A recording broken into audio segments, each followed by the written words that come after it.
You're listening to the Wedding Biz Network, the voice of the creative entrepreneur.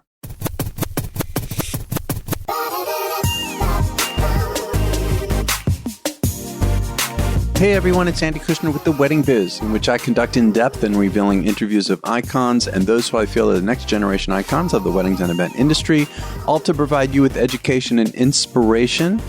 And I'm excited because I'm getting ready to go back to New York City. I haven't done that since well before the pandemic. Of course, I've been doing all virtual interviews since then. And this is my first time I'm going back in person. I'm going to be interviewing Michelle Rago and also some others. So be on the lookout for some more exciting episodes.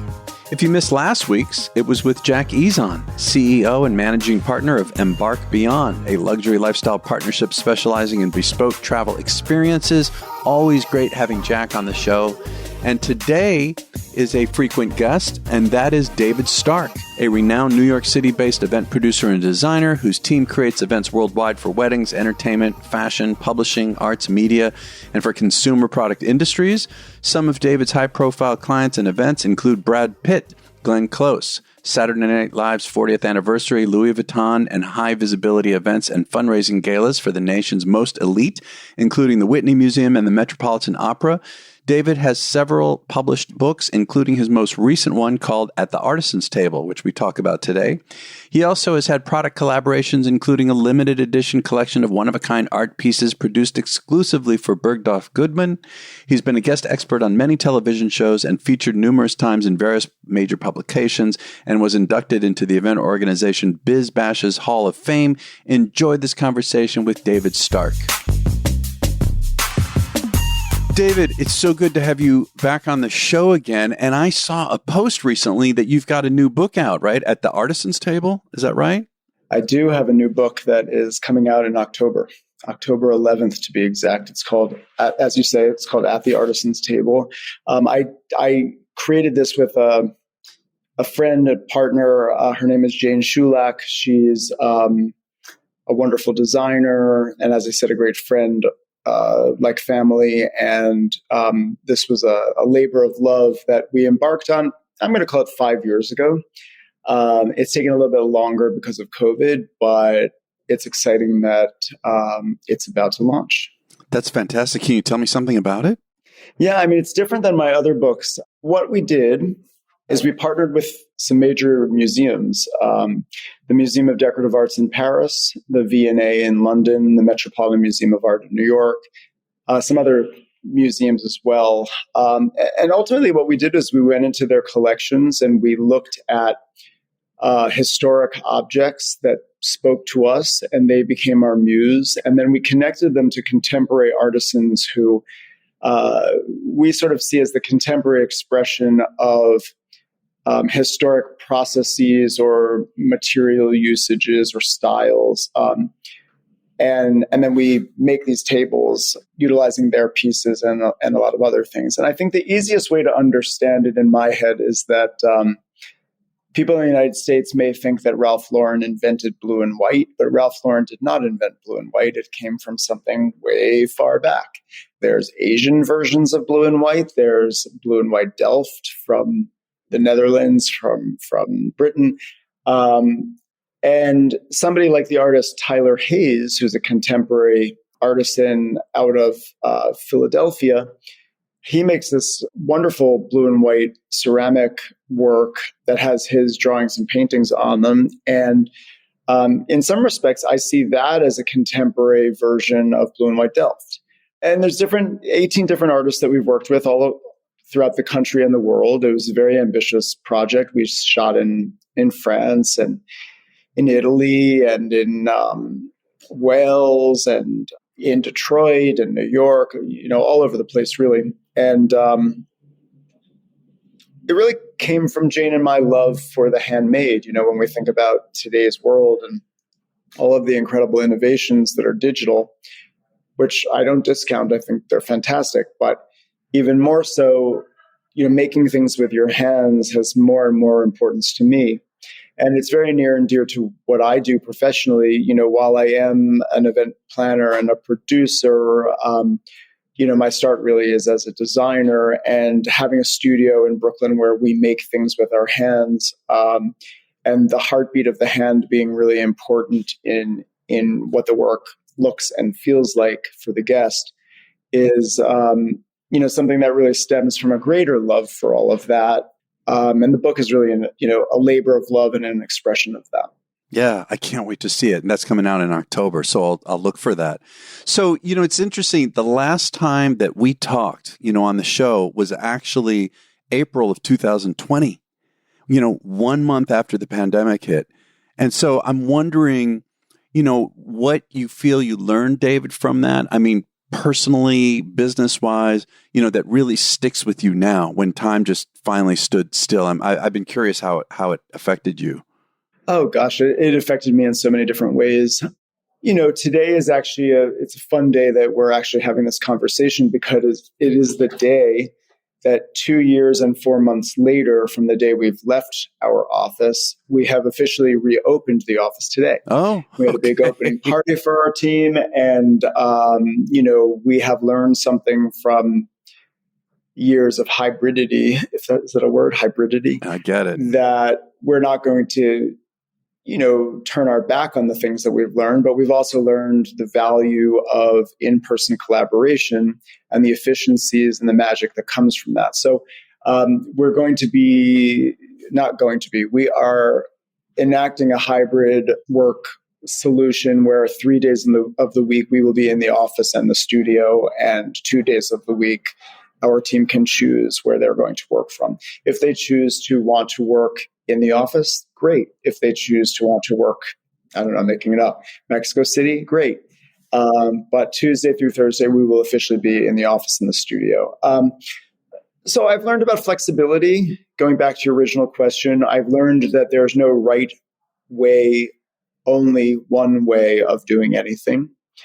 I've learned that, and I've always known this, but if the last 2 years reinforced that, I've learned that innovation comes out of constraints. Out of constraints. Yep. And I've learned that, and this is something that my parents taught me from a very early age, but if I set my mind to do something, I can do it. And then I think that I would say that our community, the events community, has been truly warm and thoughtful and collaborative and supportive to each other through this very difficult time period where we were kind of all leveled to be at the same place. Right. And so I have a lot of fondness for our communities and how we've come together to support each other during that time, and to truly understand each other, right? And to be able to pick up the phone and call somebody and say, hey, how are you handling this tricky situation? Or I'm feeling not great today. Like, how are you feeling? Or I saw that you had this successful moment. I want to congratulate you for that. So I think it actually brought our communities together closer. And I think it's great that people are very busy now, but I think that there's a warmth and closeness that was created during that time period that I, for one, don't want to lose. Well, we took a break from that. I mean, we weren't able to be with each other. And so I know for me, I've always valued, relationships and friendships always, but I do feel since the pandemic, like it's even more important to me. I'm making more time to hang with friends and even with clients. I mean, and this is another kind of subtopic maybe that comes out of what you're saying with the hybridity, as you said it, the hybrid nature of life now, is that we had to do all these virtual meetings, and I really had trouble with that. I really did. I know we all had to adjust in the beginning, and I know a lot of people that are saying they're now doing a lot more virtual, they're able to save time. I miss that in-person magic that happens, that chemistry. And I'm now starting to get back out again, doing a little bit more in person. And I miss that, David. I don't know. I wonder how you're dealing with that. I feel the same, but I also recognize that, look, I'm at the head of the parade proclaiming how awesome it is to be back together and in person. And I cried this morning when I walked into the office, and my team did an absolutely brilliant, brilliant, brilliant job of putting everything together and welcome everybody back, and doing it in such a thoughtful, beautiful, elegant, sensitive way. And I was really moved by that. But I'm also really, I think that there are innovations that we've learned technically from those difficult time periods. Like, I think it's just great that you and I are having a face-to-face conversation via the internet right now. And, I think collaboration over distances, that is now a much more commonplace occurrence, wouldn't have happened in the same way if we didn't go through what we went through last year. So I don't want to say that it was all terrible, even though, it was mostly terrible. But there are things that we've learned and that we now have embraced as part of our lexicon of opportunities or options that, expand our abilities, right? Virtual is not a replacement for live, but the ability to do the kind of conversation that we're doing right now is an additive. It allows us to expand our options where there might have been fewer options prior. Yeah, it's interesting. Also, you said earlier, I don't remember exactly how you termed it, about great art being made with constraints. It's interesting you said that, because I just recently, I'm getting ready to interview for a second time Jackie Zahn of Embark Beyond. And we were setting up the appointment, and I listened back to my first interview with him, and he mentioned you. He said that you once said to him, quote, "The greatest art is made in crisis," unquote. Little did you know what would be happening. Well, I do really believe that. I mean, it came up in a meeting that I had the other day with a client where, I don't know, we were talking about, what the theme or the messaging should be, and our client, and this is somebody I've worked with for many, many, many, many, many, many years. And she said, really, the sky's the limit. You could do whatever you want. And I said to her, I beg you, give me a constraint. I'm looking for something to be a limiting factor rather than it can be open to anything in the world, because that's a much harder thing, right? And it goes back something like, I've probably said this to you before, but I do really believe in it, and I think about it nonstop, which for me, the big difference between fine art and design is really just intention. And, when I was a fine artist, I had to create a problem for myself to creatively answer. When I am a designer, I am answering a problem that somebody has set up for me. And I am a better answerer of somebody else's problem rather than me create the problem to answer, which is why when somebody says to me, "You can do whatever you want, the sky's the limit," I'm a deer caught in the headlights. But you tell me you hate the color purple and it needs to be about, I don't know, reindeer. And all of a sudden my mind starts churning. Do you have any examples of some events you've done recently in which this occurred? I mean, given the limitations we had with the pandemic, and yet still there were some events that I know you did. Do you have a story or two of something that relates to this? If I look back at a lot of the work I've done with the Robin Hood Foundation over the years, their role and the job is for me and my team to come up with, what's it about? And so we're searching for, clues within what the foundation does. And we're searching for cues within what's going on in this sort of the zeitgeist of the world. But ultimately, that's the job, right? It's not just what does it look like, but what is it about, and how does what it's about dictate what it looks like, right? And so in some respects, I think about theater, right? It's hard to be the set designer to design a set for a play that doesn't exist yet. Oh, wow. The way you say that. Okay. So first I need to figure out, what is the play? What are we trying to say? Who are we speaking to? What is it about? And then I can figure out, what does it look like? But first I've got to invent the play. Which you did with your husband's play, right? I think I saw something on Instagram about that. Didn't you do the art direction for a play he did? I did, yeah. How was that experience? Well, that's a humbling experience. Oh, was it? Okay. Well, theater is the ultimate collaboration, right? And theater is hard. I mean, you're paying for it. There's no client. You're paying for it by yourself. And it takes a certain amount of time to develop something. So, when we create an event, our guests are the actors in our play. Oh, I love that. Yeah. So we're creating a stage set for the guests to have their best lives being the actors in the play in this setting. And whether they eat or whether they drink or whether they have speeches or, whatever they do in that setting. Sometimes there's other performers in that, but ultimately, the real performers are the guests, and we're trying to create the right kind of atmosphere for them to be stars. But in theater, where you're creating stories to tell to a paying audience, it's a different kind of creative act, and it's a different kind of developmental process. And so to truly get to the finish line, you have to keep putting the work out there and see, the rehearsal room is the rehearsal room, and you have a relationship to the work in the rehearsal room, but you only really get to experience what it's really like when it's in front of an audience and you feel the audience reaction. Right.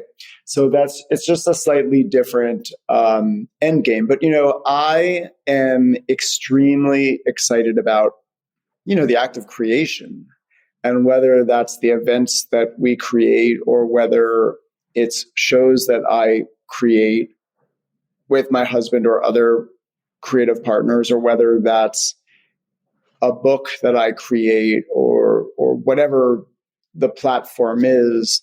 I feel very comfortable being very fluid going between different kinds of mediums, because it's all about creative problem solving in the act of creation. Yes. Right. Which is a very creative act. Right. And I suppose the thing that I learned at school, even though I majored in painting and learned to paint, was I ultimately learned to be a creative problem solver. And I apply that creative problem solving to really anything that I do, whether that's a math problem or whether that's the design for a fabulous wedding or whether that's a show at Lincoln Center. Yeah, right. I want to make sure that you're aware of two other shows that are on the Wedding Biz Network. First, The Business of Being Creative, hosted by founder and president of The Business of Being Creative, Sean Lowe. Sean's consulting firm is focused on providing practical advice to those in the business of being creative. Tune in every Tuesday to hear a new episode chock full of topics and advice for creative businesses. Also, check out the 2 seasons of Stop and Smell the Roses, hosted by the one and only lifestyle and event design expert, Preston Bailey. Preston speaks with such an honest voice. I know you're going to thoroughly enjoy hearing him on this unique platform. You can find both shows at theweddingbiznetwork.com or on your cell phone's podcast app for both The Business of Being Creative and Stop and Smell the Roses. Kind of on a little bit of a different topic, Dave, you've been doing this a real long time. And I've been doing what I've been doing. What are you trying to say? That's not what I'm trying to say. I'm old. I go through periods of time, like it was interesting during the pandemic, obviously a lot of time for reflection, and I do love what I do. But at the same time, there's part of me that was feeling kind of burnt out. Now the way that I addressed it was right before the pandemic, because I had already been doing it for, I think almost 30 years right before the pandemic. And I had gotten a business partner right before the pandemic. And we started to get some great momentum, and it got cut off with the pandemic. But, since coming back and coming out of it, my energy is renewed, and like we just spent a weekend out of town to just really hang out and like we're talking problem solve, create all this stuff. And it was, I feel more energized, but I was really getting burnt, and I still have moments. Do you ever feel that? Do you go through that? Yeah, I mean, I do. Of course, I'm a person and have the highs and lows of anybody. But the truth is, you're catching me today on a joyous day of us returning back to the office a week after I've been away on a 2-week vacation. So you're catching the best version of me. Okay. But yes, I mean, running a business is very hard.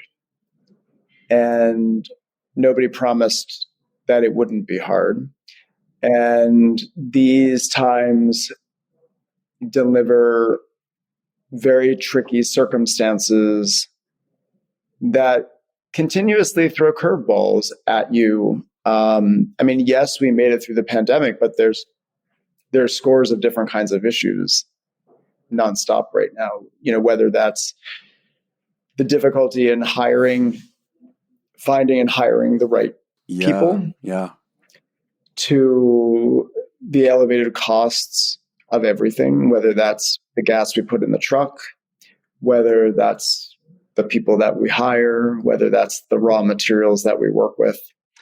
These are tricky moments, and it's a great time because we all have wind at our backs, but it's also a tricky time because, the events industry has always been a challenging industry, and there's all kinds of new things to contend with that we've never had to deal with before. And we're inventing it all as we speak every day. You know, with costs going up, it's one of the items you just mentioned. Have you changed your pricing structure? Well, I haven't changed my pricing structure per se as much. I mean, we don't necessarily have a pricing structure as much as we are thoughtfully creating budgets that match where a client wants to be to expectations of what is doable and possible with where they want to be. And sometimes that aligns really, really beautifully, and sometimes that aligns a little less beautifully, and we have to make choices together as a team. But I think the long answer to your question is that, of course, we have to be reactive and realistic to what things cost. Yeah, got it. And what do you do? Just a couple more questions before you go. What do you do to keep yourself excited and creatively challenged? And like, I guess this vacation, what did you do on vacation? How was that for you? I went to 2 places. I went to Venice to the Biennale. And so creatively, it was stunning, an incredible inspiration nonstop all throughout the day, every day, between all of the art exhibitions and the architecture and the culture and the crafts and the history. I mean, it was absolutely stunning. I had never been to the Biennale before. I had certainly been to Venice before, but I had never been to the Biennale. And so I was sort of blown away by just how expansive the experience was, and really walked away with so much fuel for the heart and the soul and the mind that it was extremely fulfilling. And we walked away saying, we're going to go every 2 years. Yeah. And then from there, we went to Greece, to the island of Hydra. I don't know if it's Hydra or Hydra. It's probably Hydra. And that is a place we've been going to for some years now. And to some degree, that's the opposite of Venice, in that there's very little to do other than have an Aperol spritz, sit by the water, go swimming, go on a boat, and have really yummy food, and not feel guilty for sleeping till 9:30, 10 o'clock in the morning, and reading a book. I mean, I truthfully haven't read books since like 1983. And so to read a couple of books and to have the headspace where I could focus on what was going on the page, and not, normally if I sit down to read a book, I'm good for about a paragraph and a half, and then my mind starts to go to my to-do list. Yeah. There I was really able to be in the mindset of reading and living in the pages of the book, and really being excited by that.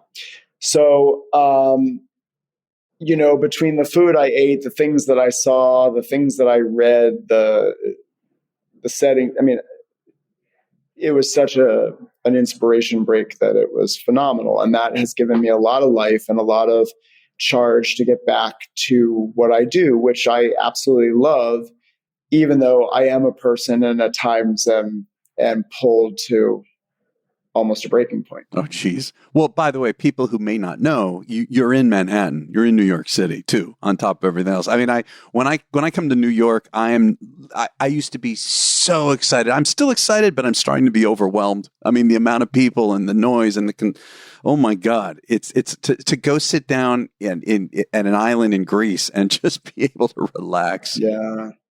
Well, I'm also a person who, I think that New York is one of the most fabulous places in the world. And it's easy to go to Venice and to be inspired by the art and go to Greece, but also there's an incredible amount of inspiration here and on a daily basis and nonstop. And I will always have, my first love will always be New York City, and it will always be a major source of inspiration. But yes, it's a hard lifestyle here. And, I also live part-time in Miami. And when I go to Miami, I'm very well aware when I step off the plane, like the ease of the lifestyle is palpable. You feel it immediately.